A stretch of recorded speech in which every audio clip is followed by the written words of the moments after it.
పోస్టుల్ని రాష్ట్ర వ్యాప్తంగా 4వ తేదీ నుండి సమ్మె పిలుపునివ్వడం జరిగింది. దానిలో భాగంగా ఐటీలో 4 రోజులు బట్టి సమ్మె చేస్తున్నాం. గిరిజనుల గురుకుల సంస్థలో అవుట్సోర్స్ ఉపాధ్యాయులకు మేమందరం కూడా సేవలు అందిస్తున్నాం. ఇంతవరకు ఎక్కడ కూడా అవుట్సోర్స్ విధానం అనేది దేశంలో కానీ రాష్ట్రంలో కానీ ఉపాధ్యాయులు ఎవరు కూడా లేరు. మాది ఒక అటానమస్ బాడీ అయినప్పుడు కూడా డిఎస్సీలు కలపడానికి మా పోస్టులు లేవు. అయినప్పుడు కూడా రాష్ట్ర ప్రభుత్వము 1143 పోస్టులు కలిపరనే ఒక ఆందోళన చెంది మేము ఈరోజు నిరసన కార్యక్రమాన్ని చేపడుతున్నాం. దీంట్లో భాగంగా మా పోస్టులు అనేవి దీంట్లో నాన్ టీచింగ్ వ్యవస్థ అనేది ఉంది. కేవలము గురుకుల వ్యవస్థలు తప్ప ఉపాధ్యాయులు అనేవారు లేరు. దీంట్లో భాగంగా వాళ్ళకి వేతనాలు 21,000 ఇస్తున్నారు, మాకు 15,000 తప్ప.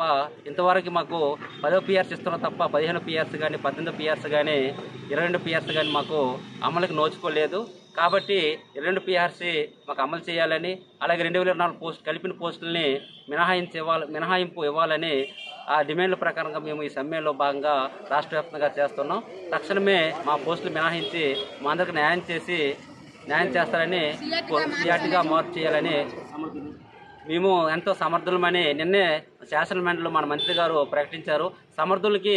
సమర్థులు అలాగే తెలివైన వారు అన్నారు. కాబట్టి మమ్మల్ని కొనసాగించాలని ఆ మేడం గారికి కూడా వినయపూర్వకంగా తెలియజేస్తున్నాం. ఆ దిశగా మీరు ముందుకి మా యొక్క సమస్యలు పరిష్కరించే వరకు ఈ యొక్క సమ్మె విరమించమని సభాముఖంగా తెలియజేస్తున్నాం.